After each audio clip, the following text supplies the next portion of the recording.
Moi boa tarde a todas e a todos. Un prazer estar hoxe aquí en Vigo, tamén acompañado nesta praza. Benvida, Xoana, é un prazer terte aquí como representante do Bloco de Esquerdas, da organización Irmáns, e un prazer estar aquí tamén, pois, tamén acompañado. Pensaba eu alcalde de Compostela, alcalde itinerante, porque eu, a miña vocación é a medicina, pero de repente empecé a ser alcalde itinerante, Teo, Compostela, non descarto collerlle vicio a cousa e mudarme a outra cidade. Se o fago, non vos asustedes. Todo é posible. Bueno, o formato que en principio viña o que pensaba que era o dunha mesa redonda, non? Entón, de repente, véxome detrás dun atril e vou intentar axustarme un pouco que falei con Antón, non? Antón pedíame unha especie de terapia sobre a experiencia no eido local, no eido municipal destos 4 anos, as motivacións que nos levaron a ter e a disputar hexemonías nas cidades, no noso caso na capital do país, as razóns tamén do retroceso, aínda que manteñamos unha ampla porcentaxe de apoios nas principais cidades, sobre todo da provincia da Coruña. Pedíame cales consideraba que eran as conquistas máis salientables destes 4 anos. Tamén, evidentemente, si facíame a pregunta para poder falar sobre se o Partido Socialista e o Bloque eran en estos momentos forzas de orde que non impugnaban ningún tipo de espazo de ruptura ou espazo constituinte. É unha pregunta trampa, e remataba tamén un pouco facéndome a pregunta que nos facemos todos e todas os que levamos moitos anos convencidos de que a única posibilidade de disputar hexemonías e poñer as institucións, os gobernos ao servicio das maiorías sociais e das máis, pode acontecer dende un espazo coñecido como unidade popular, non? Ese espazo de mestizaxe, onde, como decía a compañeira Oriana, o social e o nacional son dúas caras da mesma moeda, e onde a acumulación de forzas son sumas que multiplican dende a diversidade, que ten acadado grandes resultados no país nos últimos anos, pero que tamén ten xerado grandes frustracións. Polo tanto, como teño o risco de correr unha especie de síndrome de Estocolmo aquí detrás do atril e alongarme máis dos 10-15 minutos, vou intentar ser sintético. Eu creo que todo o que aconteceu ao longo destes anos, tamén coa chegada das mareas e das candidaturas cidadáns aos concellos, está enmarcado dentro dunhas coordenadas que eu onte pensaba son, sendo optimista, as da democracia estreita. Aquela democracia onde o eixo moveuse brutalmente, onde hai un retroceso dos dereitos civís e sociais, eu creo que descoñecidos dende hai moitas décadas, onde vivimos os efectos dunha crise sistémica e dunha crise de réximen simultaneamente no Estado español, unha crise sistémica que acabou pagando, como sempre, Juan Pueblo, unha crise de réxime no Estado español que rematou cun cambio de caras, pero non cun cambio de políticas, cun lifting para que nada mudara, dando a sensación de que algo mudaba e, polo tanto, provocando un importante retroceso no que é as coordenadas do pensamento de esquerdas. Eu ás veces digo que incluso os socioliberais están en risco, non? A socialdemocracia pasou case a ser extrema esquerda e os que nos sentimos na esquerda real, na esquerda rupturista, pois quedamos fora do sistema, ou polo menos catalogou por eles como fora do sistema. Aconteceu nos concellos ao longo destes 4 anos, cos que tivemos experiencia de goberno, está a acontecer no Estado, no que está a quedar demostrado que os vetos van máis alá das persoas, que os vetos son as políticas, que os vetos moitas veces non son nin de ámbito europeo, teñen que ver incluso co propio Estado, que calquer espazo que poida de alguma maneira disputar dereitos sociais, que poida por as institucións ao servicio das súas maiorías é considerado sospeitoso habitual e, evidentemente, esa é unha situación que estamos a vivir, non? O que está a pasar estes días na Cámara de Representantes do Estado español é un absoluto esperpento. O veto vai a calquer espazo político que cuestione o estado das cousas, que cuestione unha monarquía onde a xefatura de Estado o exerce o monarca, que cuestione a diversidade e a plurinacionalidade do Estado, que cuestione o contrato social, que cuestione os retrocesos que se teñen dado nos dereitos públicos. Nese sentido, o que aconteceu nos concellos non foi unha excepción.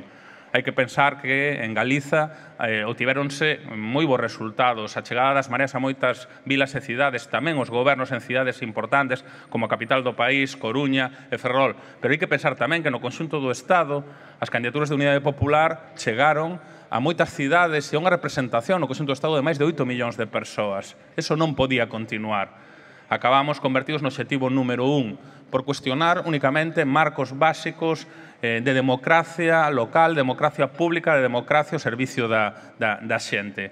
Que conquistas penso que se fixeron? Pois cuestións que poden parecer moi básicas, pero que eran entendidas como absolutos desafíos. Nos no Concello de Santiago puxemos en marcha políticas de participación, puxemos en marcha orzamentos participativos que tiveron unha importante impronta, unha participación cidadán, cun porcentaxe do orzamento municipal por riba da media das vilas e das cidades. Bueno, o novo goberno do socialista Bugallo, nunha proposta que presenta agora de orzamentos que lle chama técnicos, eliminou todos os proxectos veciñais de orzamentos participativos do 2018 e 2019. Non quedan nin rastro. Eran sospeitosos habituais. Que facía a xente empoderada? Que facía esa veciñanza que el mesmo recoñeceu que lle sorprendera o empoderada que estaba despois destos 4 anos?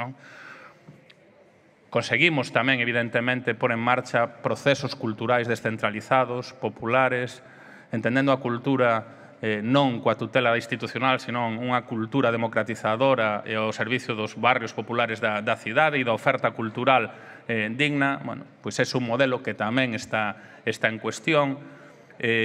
Fixemos unha aposta importantísima polo social non como beneficencia, senón como xustiza social, unha renda pioneira a nivel de Estado. Non teño ningunha dúbida que acabará sendo tocada, pero fundamentalmente entramos en cuestións de desafío diante dos poderes fácticos, diante daqueles poderes da cidade, medios de comunicación, poderes económicos, que entendían que había cousas totémicas que non se podían tocar. Estou a falar directamente de recuperación de servizos externalizados por o público, de recuperar servicios básicos da cidadanía, externalizados nos concellos para xestión directa e de plantexar claramente a recuperación dun servicio fundamental como o servicio da auga na nosa cidade.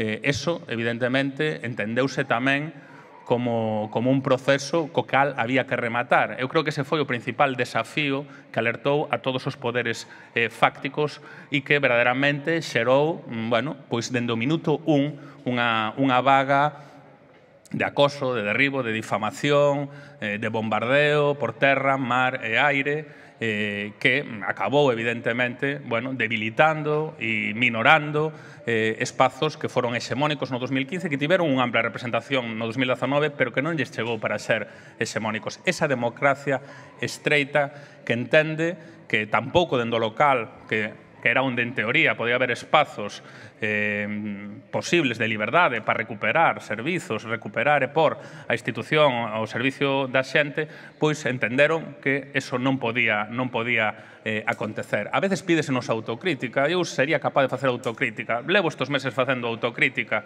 pero tamén teño o convencimento de que se tiveramos mudado decisións ou cuestións, ou se tiveramos elixido outras batallas, ou se non tiveramos desafiado, tiveramos sido máis sutis, se non tiveramos de alguna maneira dado a cara diante daquele asedio, calquer remuda que puderamos ter feito estratégica ou de orientación non chegaría para manter os concellos.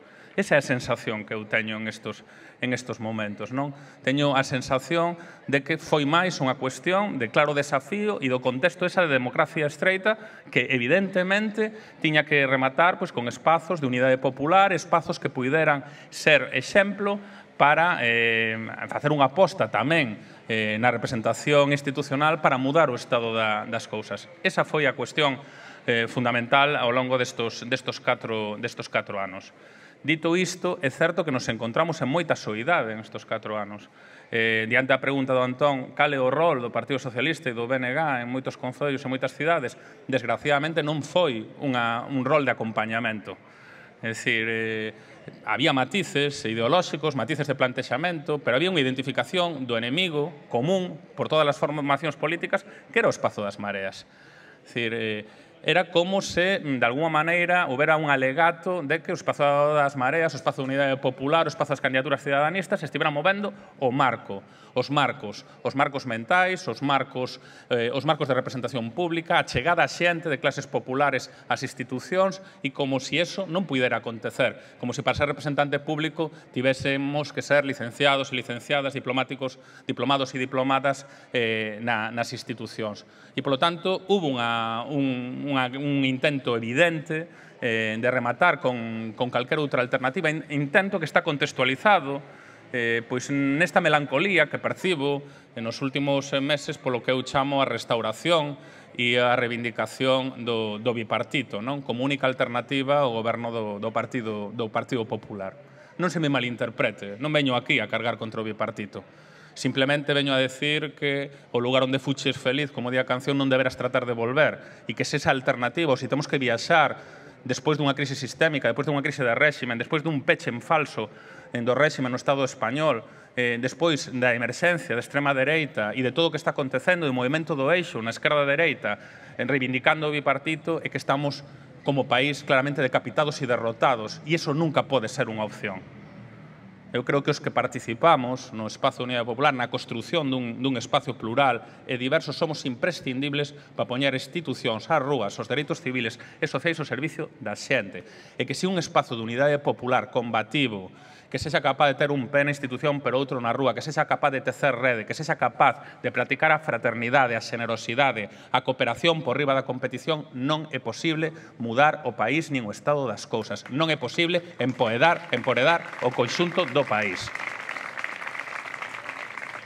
E quen diga que é posible estáse a facer trampas ao solitario e está a xogar outra vez cas cartas marcadas e está a excluir do espazo, máis alá dos erros dos propios integrantes do espazo, a algo fundamental para que a fórmula funcione e para que sexamos capaces de pôr o noso país nun contexto do Estado, nun contexto europeo, na vanguarda de políticas públicas e claramente orientado nunha liña de supervivencia, sentado en un pensamento de esquerdas, nun pensamento non esencialista, non acomplexado, de exercicio tamén nacional, e nun contexto absolutamente adverso e nun contexto onde os poderes fácticos, os poderes económicos, a extrema dereita está a emerxer, por moito que nos pese. Alguén está a xogar con lumes, e vou pechando, e con gasolina, facendo cálculo electoral permanentemente e non entendendo que podemos acabar aos pés da extrema dereita, aos pés do trifachito, que o que está acontecendo en moitas comunidades autónomas, en moitas cidades, é un síntoma de alarma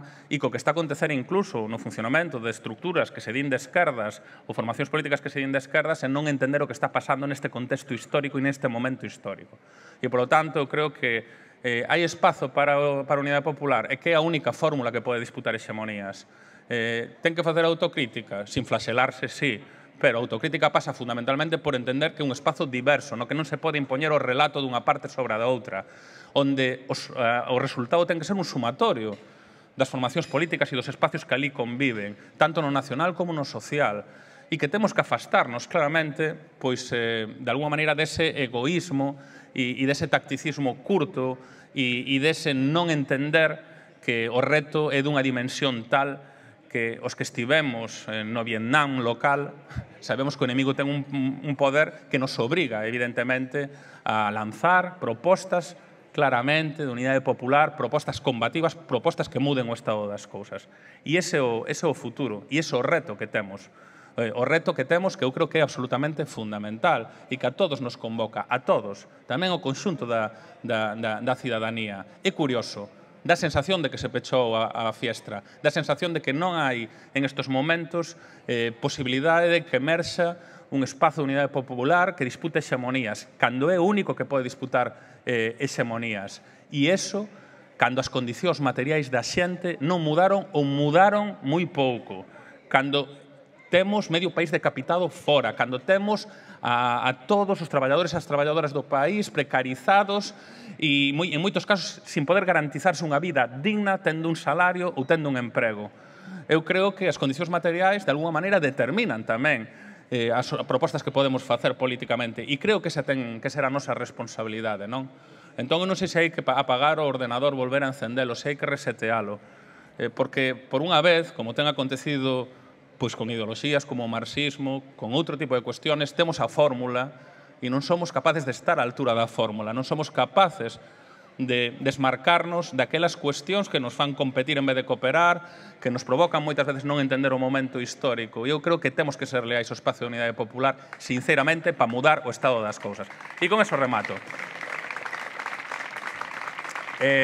Xa vedes, viña unha mesa redonda, dame un atril e gracias pola terapia, veciños e veciñas de Vigo e achegados, pero eu creo que hai cousas que hai que comenzar a decir. Os que pensen que únicamente con propostas de parte e non de unidade popular poden mudar o país, están asumindo a derrota.